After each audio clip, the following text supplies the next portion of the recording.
حضرت محمد صلی اللہ علیہ وسلم رسول اور انسان۔ آڈیو بک پر مکتبہ اسلامیہ، خود بھی سنیے اور دوسروں سے بھی شیئر کیجیے۔ مصنف محمد یوسف اصلاحی۔ تعارف۔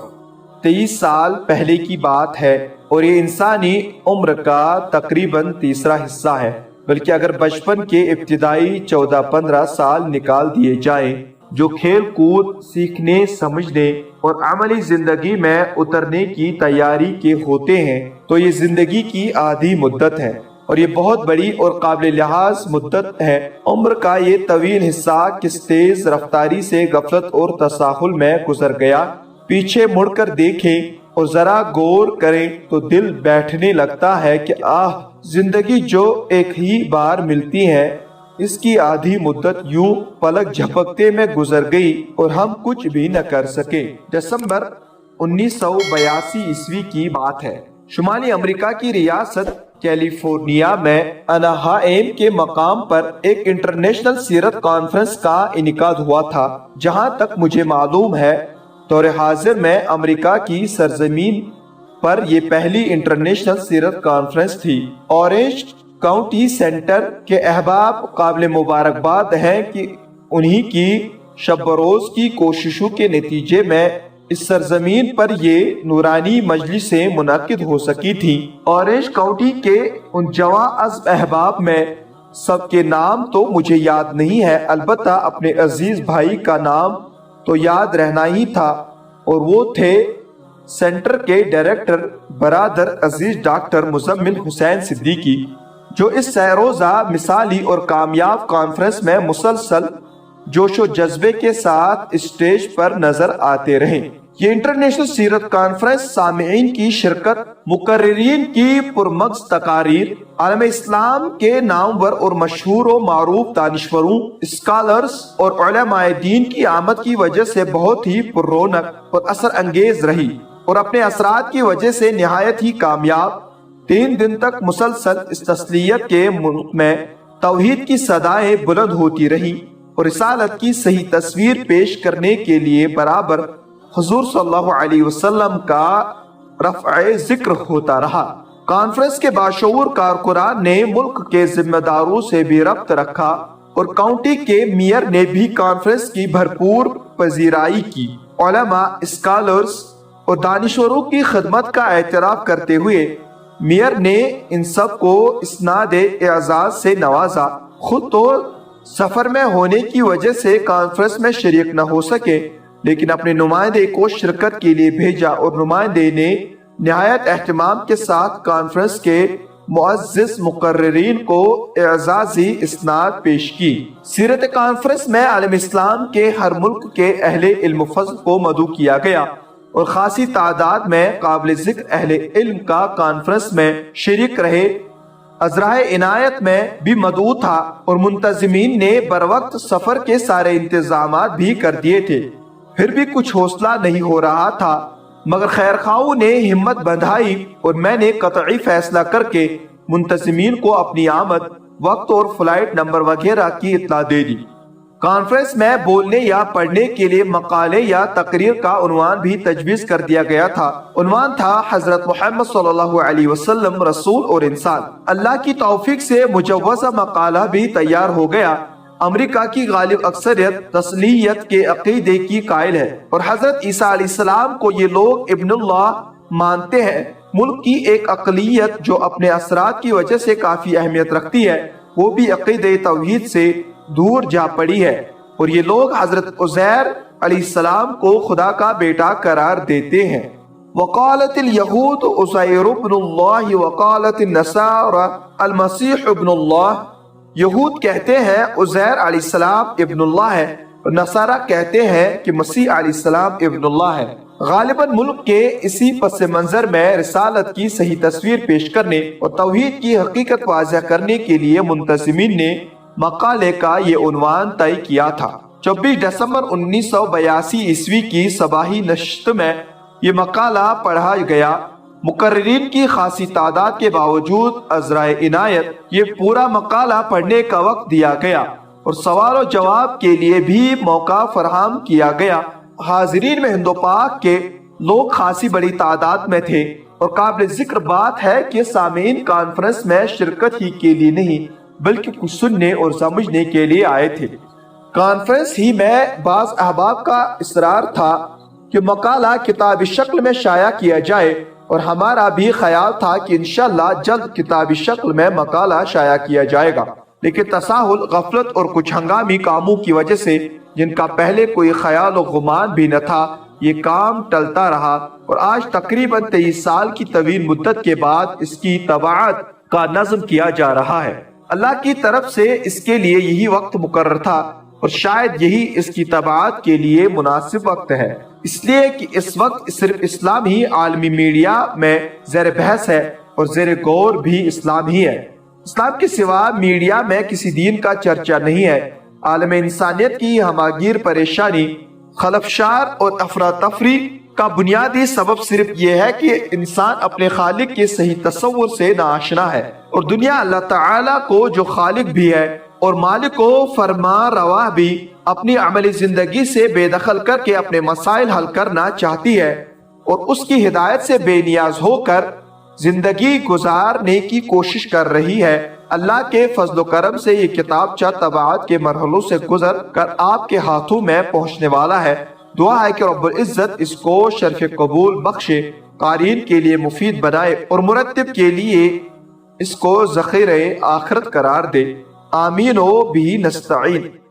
محمد یوسف اصلاحی، 23 اگست 2005 عیسوی۔ حضرت محمد صلی اللہ علیہ وسلم رسول اور انسان۔ محمد یوسف اصلاحی۔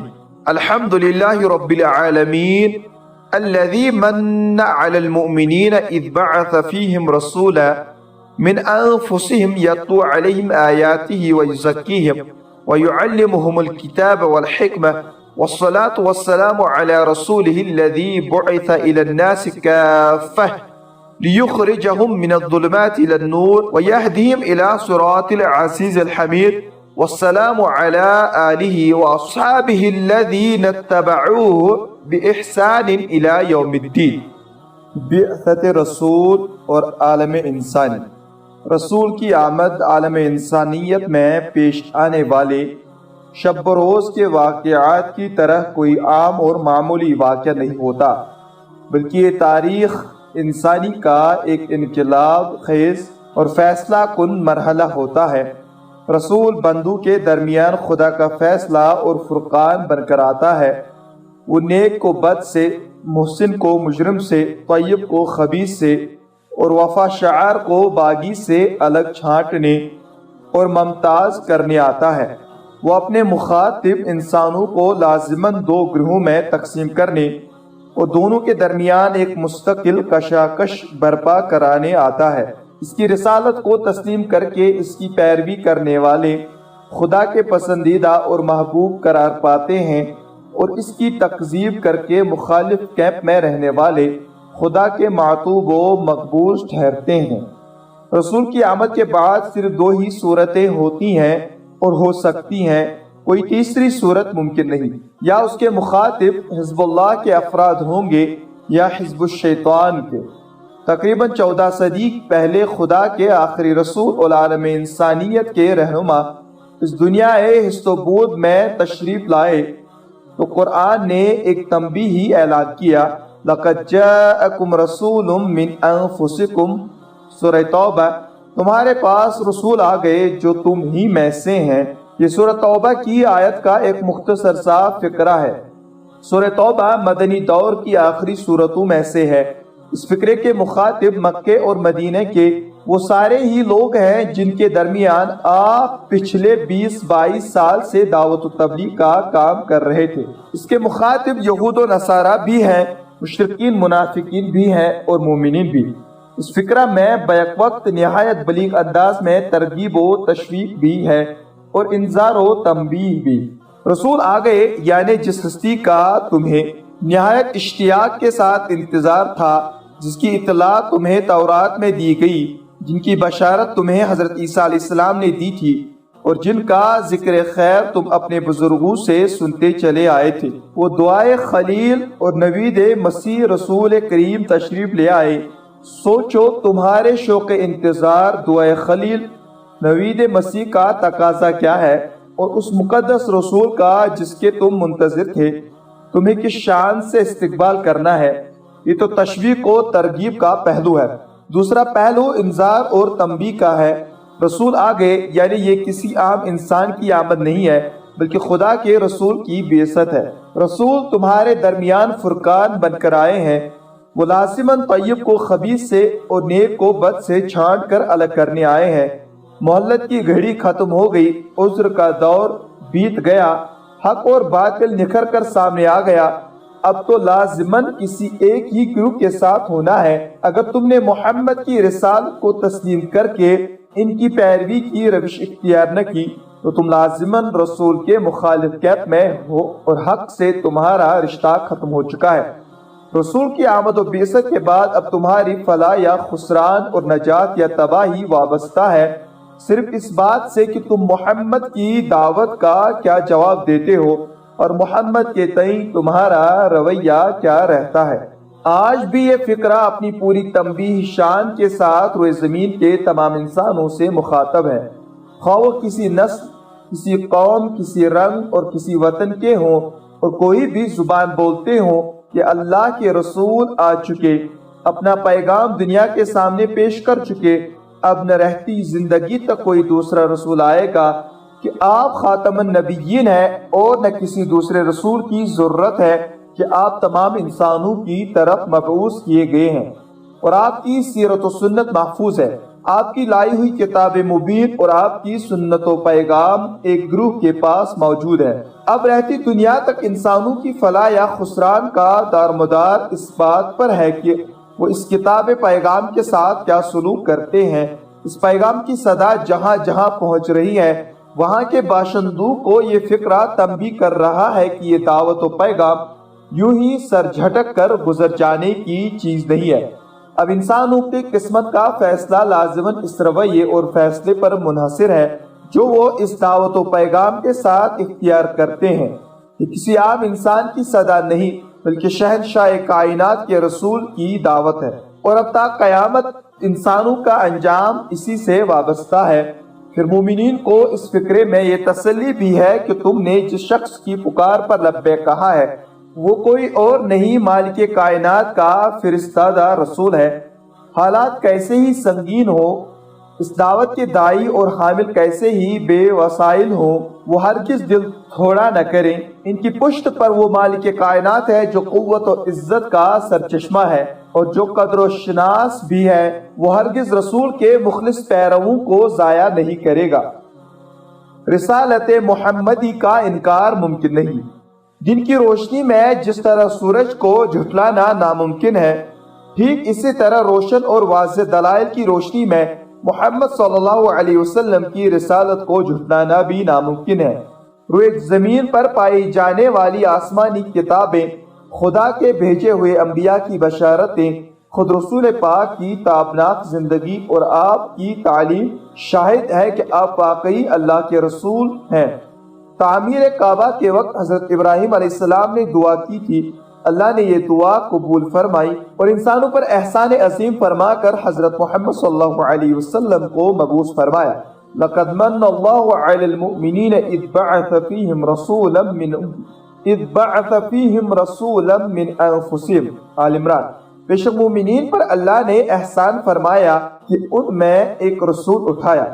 حضرت ابراہیم علیہ السلام کے بعد حضرت موسیٰ علیہ السلام نے ان کی آمد کی خوشخبری سنائی۔ بعض دوسرے انبیاء سے بھی تورات کے مختلف صحیفوں میں پیشن گویا موجود ہے۔ اہل کتاب کی یہ اپنی شومِ قسمت کہ انہوں نے اس روشن حقیقت کی طرف سے آنکھیں بند کر لی، اور جہاں تک حضرت عیسیٰ علیہ السلام کا تعلق ہے ان کی بعثت کا تو خاص مقصد اور مشن ہی احمد مجتبی صلی اللہ علیہ وسلم کی بشارت ہے۔ مسیح علیہ السلام کی بعثت کا مقصد بعثت رسول صلی اللہ علیہ وسلم کی بشارت دینا تھا۔ وَإِذْ قَالَ عِيسَى ابْنُ مَرْيَمَ يَا بَنِي إِسْرَائِيلَ إِنِّي رَسُولُ اللَّهِ إِلَيْكُمْ مُصَدِّقًا لِمَا بَيْنَ يَدَيَّ مِنَ التَّوْرَاةِ وَمُبَشِّرًا بِرَسُولٍ يَأْتِي مِن بَعْدِي اسْمُهُ أَحْمَدُ، سورہ صف۔ اور یاد کرو عیسیٰ ابن مریم کی وہ بات جو اس نے کہی تھی کہ ابنی اسرائیل میں تمہاری طرف اللہ کا بھیجا ہوا رسول ہوں، تصدیق کرنے والا ہوں اس تورات کی جو مجھ سے پہلے آئی ہوئی موجود ہے، اور بشارت دینے والا ہوں ایک رسول کی جو میرے بعد آئے گا اور اس کا نام احمد ہوگا۔ اس آیت کے آخری فقرے کے 3 جز ہیں اور اس باب میں یہ تینوں بصیرت افروز شہادتیں ہیں۔ پہلا جز مبشرم برسول، میں رسول کی بشارت دینے آیا ہوں۔ یہ الفاظ بتاتے ہیں کہ حضرت مسیح علیہ السلام کی آمد کا خاص مقصد اور مشن ہی رسول صلی اللہ علیہ وسلم کی بشارت تھی، مگر اس کی ایک بڑی اور یقین بخش دلیل خود اس مقدس صحیفے کا نام ہے جو حضرت مسیح علیہ السلام پر نازل ہوا تھا، یعنی انجیل۔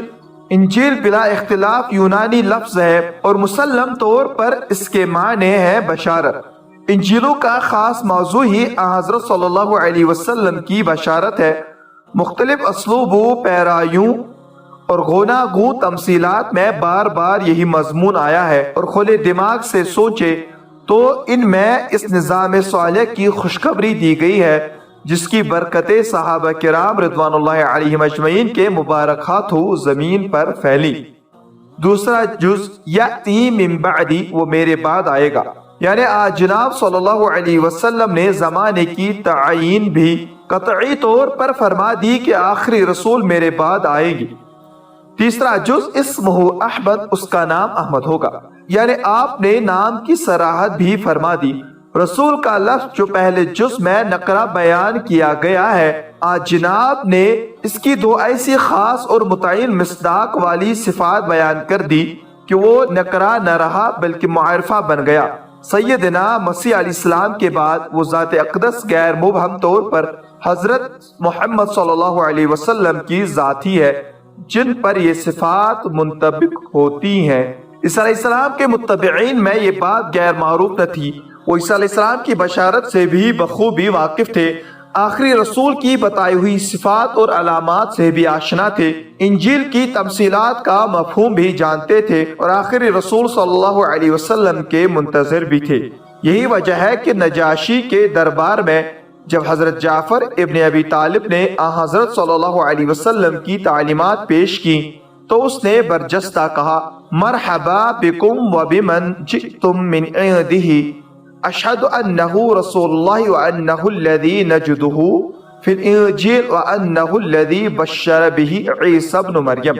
خوش آمدید تم کو اور اس پاکیزہ شخصیت کو جس کے ہاتھ سے تم آئے ہو، اور اس پاکیزہ شخصیت کو جس کے ہاں سے تم آئے ہو۔ میں گواہی دیتا ہوں کہ وہ اللہ کے رسول ہیں، اور وہی ہے جن کا ذکر ہم انجیل میں پاتے ہیں، اور وہی ہے جن کی بشارت عیسیٰ ابن مریم نے دی ہے۔ رسول صلی اللہ علیہ وسلم تم ہی میں سے ہیں۔ یہ تاریخی اور آسمانی کتابوں کی شہادتیں اور انبیاء کی پیشن گوئیاں بھی بلا شبہ اطمینان و یقین بخشتی ہے، مگر اس کے ساتھ ساتھ جب ہم حضرت محمد صلی اللہ علیہ وسلم کی پاکیزہ زندگی اور حیات افروز تعلیمات دیکھتے ہیں تو اس حقیقت پر شرح صدر ہو جاتا ہے۔ یہ شہادتیں اور پیشن گوئیاں اگر کسی مردہ دل اور فسردہ روح کو بیدار نہ کر سکی تو آپ کی پاکیزہ زندگی اور روشن تعلیمات سے آنکھیں بند کر لینے کا آخر کیا جواز اور کہاں کی دانائی ہے۔ آپ کی مبارک زندگی کا ایک ایک گوشہ محفوظ ہے، آپ کی انسانیت نواز تعلیمات اور آپ کا لایا ہوا نظام فکر و عمل جو آج کی حیران انسانیت کے تمام دکھوں کا علاج اور تمام الجھے ہوئے مسائل کا حل ہے، جو بگڑے ہوئے انسانوں کو سنوارنے اور گھنونے کرداروں کو مثالی کرداروں میں تبدیل کرنے والا واحد نسخہ شفا ہے۔ اس پر غور و فکر کرنے کے لیے عقل و دانش کیوں مفلوج ہو گئی ہے؟ رسول کے زیر تربیت پروان چڑھنے والے کردار، رفقائے رسول جیسی پاکیزہ زندگیاں اور رسول کی تربیت میں تشکیل پانے والا مثالی معاشرہ تو تاریخ کے گمگشتہ اوراق نہیں ہے۔ کیا اس سے بہتر کردار کبھی آسمان کی آنکھ نے دیکھے، اور کیا اس سے بہتر سماج کو کبھی زمین نے اپنی گود میں پالا ہے؟ اللہ کا ارشاد ہے، لَقَدْ جَاءَكُمْ رَسُولٌ مِّنْ أَنفُسِكُمْ، تمہارے پاس رسول آ گئے جو تم ہی میں سے ہیں، من انفسکم، جو تم ہی میں سے ہیں، کہ الفاظ خاص طور پر بار بار غور کرنے کے لائق ہیں۔ اس فقرے کا مطلب ہے رسول تم ہی میں سے ہیں، وہ تمہارے جانے پہچانے ہیں، ان کی پوری زندگی کھلی کتاب کی طرح تمہارے سامنے ہے، تم انہیں دیکھتے سمجھتے اور برتتے رہے ہو، یہ کوئی اجنبی نوارد نہیں ہے جن کی زندگی سے تم ناواقف ہو۔ اس فقرے میں قریش کے لیے ممکن ہے کچھ اور رموز بھی ہو، لیکن جس بصیرت افروز حقیقت کی طرف اس فقرے میں متوجہ کیا گیا ہے وہ ایک ایسا نور اور ایسی اثر انگیز محبت ہے جس کے ہوتے ہوئے اصل حقیقت انہیں سیاہ بختوں سے چھپی رہ سکتی ہے، جو پوری قوت سے آنکھیں بند کر کے قلوبنا غلف کا ورد کرنے پر ہی مصر ہو۔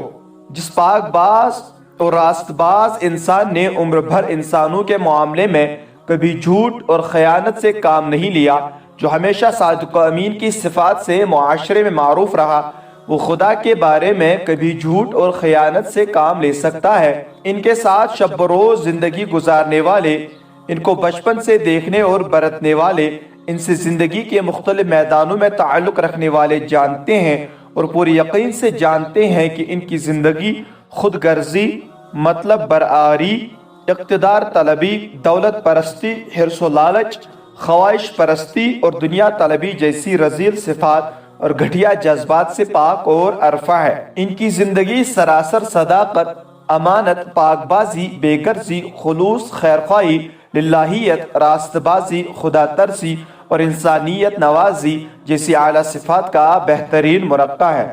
ایسا صادق و امین بھی اگر قابل اعتبار نہ ہو تو پھر دنیا اعتبار کے مفہوم اور اعتبار کرنے کی لذت و سکون سے ہمیشہ کے لیے محروم ہی رہے گی۔ آپ کے رسول صادق ہونے کی سب سے زیادہ اطمینان بخش دلیل آپ کی روشن تعلیمات اور نظام فکر و عمل ہے۔ آپ کی تعلیمات کا مرکزی عقیدہ اور سارے خیر کا سرچشمہ عقیدہ توحید ہے۔ یہی وہ بنیاد ہے جس پر روئے زمین کے سارے انسانوں کو جمع اور متحد کیا جا سکتا ہے۔ خدا پرستی کے سوا ہر بنیاد، خواہ وہ نسل پرستی ہو یا وطن پرستی یا کچھ اور، انسانوں کو انسان سے بیزار کرنے اور دور کرنے والی ہے۔ حقوق الہی کے بعد آپ نے انسانی حقوق کا گہرا شعور دیا، حلال و حرام کا امتیاز دیا، جان و مال کی حرمت کی تاکید فرمائی، صلہ رحمی، خاندانی نظام کی استواری، خوشگوار تعلقات، چھوٹوں پر شفقت، بڑوں کا احترام، راست بازی اور سچائی کی تلقین فرمائی۔ ان انسانیت نواز تعلیمات میں سے اگر صرف حرام و حلال کا امتیاز اور جان و مال کی حرمت کا گہرا احساس ہی پیدا ہو جائے تو سماج سے ہر طرح کا کرپشن ختم ہو جائے، کمزوروں کے حقوق پر دست درازی، سرمایہ دار اور مزدور کی کشاکش، جنسی آوارگی اور انارکی، قتل و غارت گیری، چوری، غبن، خیانت، رشوت، حرام خوری، کام چوری اور استحصال جیسی رقیق اور تباہ کن حرکات سے انسانی سماج پاک ہو جائے۔ رسول صلی اللہ علیہ وسلم کی تعلیمات عالمگیر و آفاقی ہے۔ ان تعلیمات کی شان یہ ہے کہ ان میں آفاقیت ہے، ان میں سے کسی کا تعلق بھی کسی خاص قوم، کسی خاص رنگ، کسی خاص نسل سے نہیں، یہ روئے زمین کے سارے انسانوں کے لیے یکساں قابل قبول، یکساں قابل عمل اور یکساں مفید ہیں۔ پھر یہ تعلیمات ترک دنیا، انسانوں سے فرار، کائنات کی نعمتوں سے بیزاری اور انسانوں سے کٹنے کے لیے نہیں ہے، بلکہ انسانوں کے درمیان رہ کر ان کے حقوق و جذبات کا لحاظ کرتے ہوئے ان کی صلاحیتوں اور مہیا وسائل و ذرائع سے خدا کی دنیا کو بناتے اور سنوارتے ہوئے اور دنیاوی ذمہ داری کو نبھاتے ہوئے شخصیت کی تکمیل اور آخرت کی فلاح کے نظریے پر مبنی ہے۔ ان میں ٹکراؤ، تضاد اور اختلاف نہیں، کامل ہم آہنگی اور فطری ربط ہے، اس لیے کہ ان کا اصل سرچشمہ علم الہی ہے اور اللہ کے علم میں نہ غلطی کا امکان ہے، نہ نقطہ نظر کی تنگی کا اور نہ کسی خاص گروہ کے ساتھ جانبداری کا۔ ایسی انسانیت نواز، آفاقی اور پوری نوع انسانی کے لیے یکساں قابل عمل اور یکساں مفید اور پھر اختلاف و تضاد سے پاک تعلیمات خدائی تعلیمات ہی ہو سکتی ہیں، اور ان کا لانے والا یقیناً خدا کا بھیجا ہوا رسول ہی ہو سکتا ہے، جبکہ لانے والا رسول یہ بھی کہتا ہے کہ یہ سب میرا اپنا کارنامہ فکر و نظر ہرگز نہیں۔ انما انا بشر مثلکم یوحا الیہ، میں تو محض ایک انسان ہوں، میری طرف تو وحی کی گئی ہے۔ ان اتبع الا ما یوحا الیہ، میں تو بس اس وحی کی پیروی کرتا ہوں جو میری طرف کی جاتی ہے۔ وحی کا نزول انسان پر رہا بشر پر وحی کے نزول کا سوال تو انبیاء کا پورا سلسلہ نبوت اس پر گواہ ہے۔ حضرت ابراہیم علیہ السلام کے صحف، حضرت موسیٰ علیہ السلام کی تورات، حضرت داؤد علیہ السلام کی زبور اور حضرت عیسیٰ علیہ السلام کی انجیل وحی الہی ہی تو ہیں۔ ان کتب کو وحی الہی ماننے والی اور ابراہیم علیہ السلام کی نسل میں ہونے کا دعویٰ کرنے والی قوم اگر محض قرآن کے معاملے پر بشر پر نزول وحی کا انکار کرتی ہے تو یہ ڈاہٹائی، ہٹ درمی اور حق دشمنی کی بدترین مثال ہے۔ قرآن نے اہل علم کی اس ڈاہٹائی اور حق دشمنی پر شرم دلاتے ہوئے کہا، موسیٰ کون تھے اور کیا خدا نے ان پر تورات نہیں نازل کی؟ کیا خدا نے ان پر تورات نازل نہیں کی؟ اب کیا قرآن کو جھٹلانے کی خاطر تم اپنی کتاب تورات کے آسمانی کتاب ہونے کا بھی انکار کرنے لگو گی؟ قالوا ما انزل اللہ علی بشر من شیء قل من انزل الکتاب الذی جاء به موسیٰ الانام۔ انہوں نے کہا اللہ نے کسی بشر پر کچھ نازل نہیں کیا۔ ان سے کہے وہ کتاب کس نے نازل کی جو موسیٰ علیہ السلام لے کر آئے ہیں؟ قرآن کے مطالعے سے معلوم ہوتا ہے کہ ہر دور کے جاہلوں نے رسولوں کا انکار کرتے ہوئے یہی کہا ہے کہ بشر رسول نہیں ہو سکتے۔ وہ سوچتے ہیں کہ کھانے پینے اور دوسری ضرورتوں کے لیے مجبور انسان اور اپنی حاجات کے لیے بازاروں میں گھومنے والا بشر آخر خدا کا رسول کیسے ہو سکتا ہے؟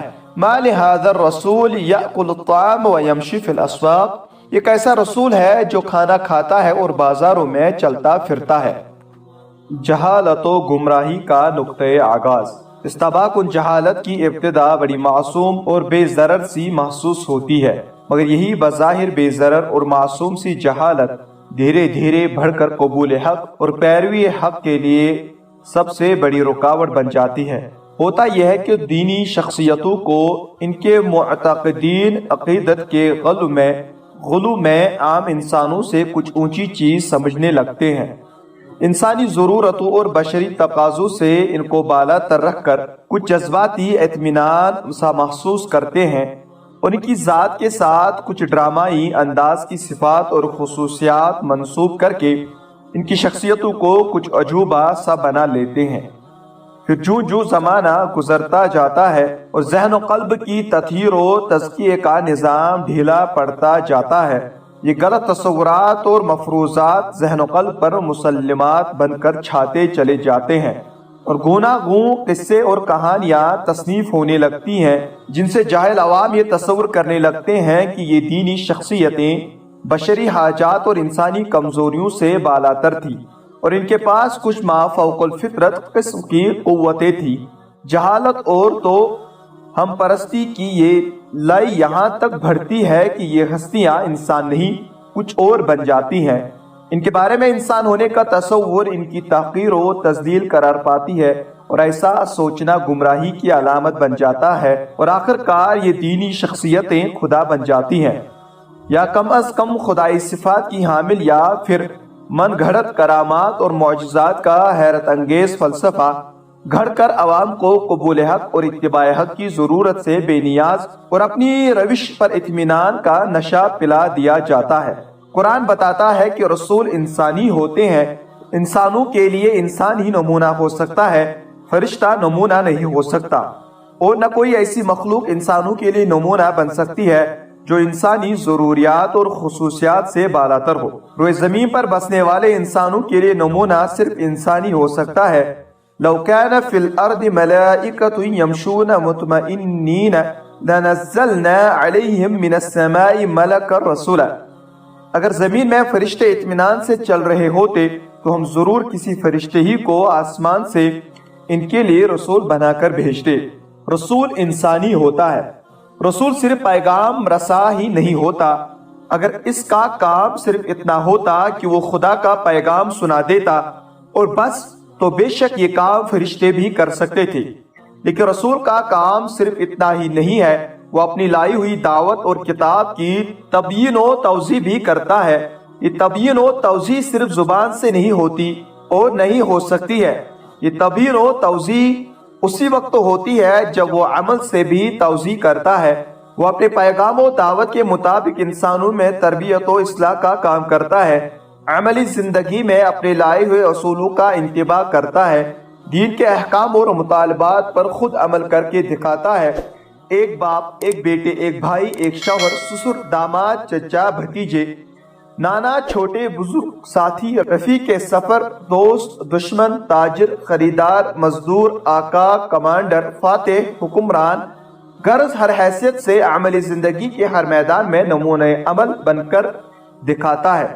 اپنے عملی نمونوں اور کارناموں سے اپنے متبعین میں شوق، حوصلہ اور ہمت پیدا کرتا ہے، افہام و تفہیم کرتا ہے، نہ ماننے والوں اور مخالفت و مزاحمت کا رویہ اختیار کرنے والوں کے مقابلے میں مناسب رویہ برت کر دکھاتا ہے، پریشانیاں اٹھاتا ہے، قربانیاں دیتا ہے، اپنے جیسے انسانوں سے معاملات کرتا ہے اور معاملات میں کھرا ثابت ہوتا ہے، اور اس طرح اپنے ماننے والوں کو انفرادی اور اجتماعی تربیت دے کر ساری دنیا کے سامنے ایک ایسے منظم اور پاکیزہ معاشرے کو بطور مثال رکھ دیتا ہے جس کا پورا اجتماعی نظام، فکر و عمل اس کے لائے ہوئے دین و کتاب کی عملی تفسیر، عملی تبیین اور اس کا عین منشا ہوتا ہے۔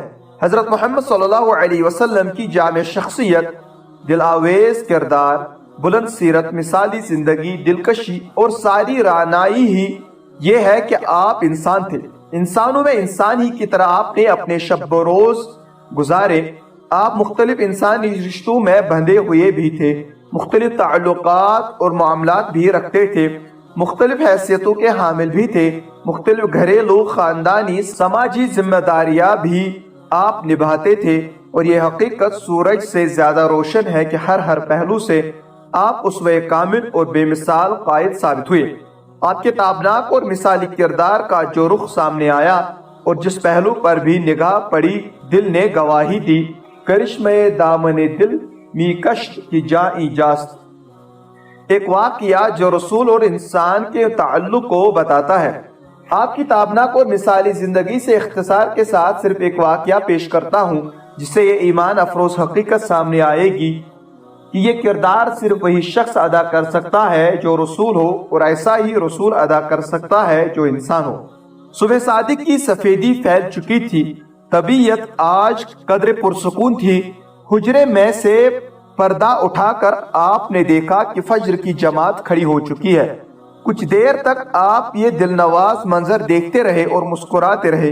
اس کے بعد پھر آپ کی زندگی میں نماز کا وقت نہیں آیا۔ جب کچھ دن چڑھا تو آپ نے اپنی پیاری بیٹی حضرت فاطمہ کو یاد کیا، اور فاطمہ غم سے بیتاب فوراً حاضر ہو گئی، آنکھیں نمناک تھی۔ باپ نے بیٹی کو قریب بلایا اور دھیرے سے کان میں کچھ کہا، اور فاطمہ زار و قطار رونے لگی۔ پھر بلایا اور کان میں کچھ کہا، روتا چہرہ مسکرانے لگا۔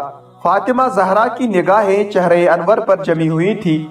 درد و کرب سے آپ صلی اللہ علیہ وسلم بے چین تھے۔ فاطمہ ضبط کرتی لیکن فرط غم سے آواز بلند ہو جاتی، ابا، میرے ابا، آپ کس قدر بے چین ہیں؟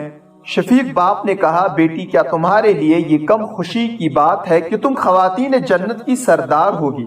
اسے بے چینی میں آپ نے اپنے دونوں نواسوں کو یاد کیا۔ وہ دوڑے دوڑے آئے، آپ نے دونوں کو پیار کیا اور امت کو وصیت کی کہ ان کا احترام کرنا۔ پھر ازواج مطہرات کو بلایا، سب قریب آئیں۔ آپ نے ان پر محبت بھری نظر ڈالی اور کچھ پند و نصائح فرماتے رہے۔ اس کے بعد اپنے عزیز بھائی اور داماد کو بلایا۔ وہ غم سے بے قرار آئے اور سر مبارک اپنی گود میں رکھ لیا۔ آپ اسی حالت میں کچھ وصیتیں فرماتے رہے۔ پھر غشی طاری ہو گئی۔ کچھ ثانیے بعد حضرت ابوبکر رضی اللہ تعالی عنہ کے صاحبزادے عبد الرحمن رضی اللہ تعالی عنہ آئے۔ ان کے ہاتھ میں مسواک تھی۔ آپ نے مسواک کو اشتیاق سے دیکھا۔ مزاج شناس رفیق حیات سمجھ گئی، اپنے دانتوں سے مسواک نرم کی اور آپ صلی اللہ علیہ وسلم نے مسواک کی۔ دن ڈھل چکا تھا۔ اسی بے چینی میں لب مبارک ہلے۔ اس وقت بھی آپ امت کی تعلیم و تربیت کے لیے فکر مند تھے۔ قریب بیٹھنے والوں نے سنا آپ کہہ رہے تھے، الصلاۃ وما ملکت ایمانکم، نماز اور تمہارے زیر دست، یعنی ان دونوں چیزوں کا خیال رکھو۔ درد کی شدت سے آپ کی حالت بڑی رقت انگیز تھی۔ پیاری بیوی اپنی گود میں آپ کا سر مبارک رکھے تسلیم و رضا کا پیکر بنی بیٹھی تھی۔ اسی عالم میں سرور عالم صلی اللہ علیہ وسلم نے اپنا ہاتھ اوپر کو اٹھایا اور کہا بل الرفیق الاعلی، اب اور کوئی نہیں، وہی بڑا رفیق ہے۔ اسی وقت ہاتھ لٹک گیا، پتلی چڑھ گئی اور روح اقدس جسم اتھر سے پرواز کر گئی اور وہ چاند غروب ہو گیا جس کی چاندنی سے سارا عالم جگمگا رہا تھا، مگر یہ چاندنی رہتی زندگی تک عالم انسانیت کو جگمگاتی رہے گی۔ انا للہ و انا الیہ راجعون، وصلی اللہ علی النبی الکریم۔ رسول کے منصب و مقام کی صحیح معرفت اور آپ سے مطلوب تعلق قائم رکھنے کے لیے فہم و دانش بھی درکار ہے اور خلوص و اعتدال بھی۔ ایک طرف اگر آپ کو بندے کے مقام سے اونچا اٹھانا گمراہی ہے تو دوسری طرف مقام ادب یہ بھی ہے کہ آپ کی آواز سے آواز بلند کرنا وہ بدترین بے ادبی ہے کہ آدمی کا سارا کیا کرایا حبط ہو جائے۔ ربنا لا تزغ قلوبنا بعد إذ هديتنا وهب لنا من لدنك رحمة إنك أنت الوهاب۔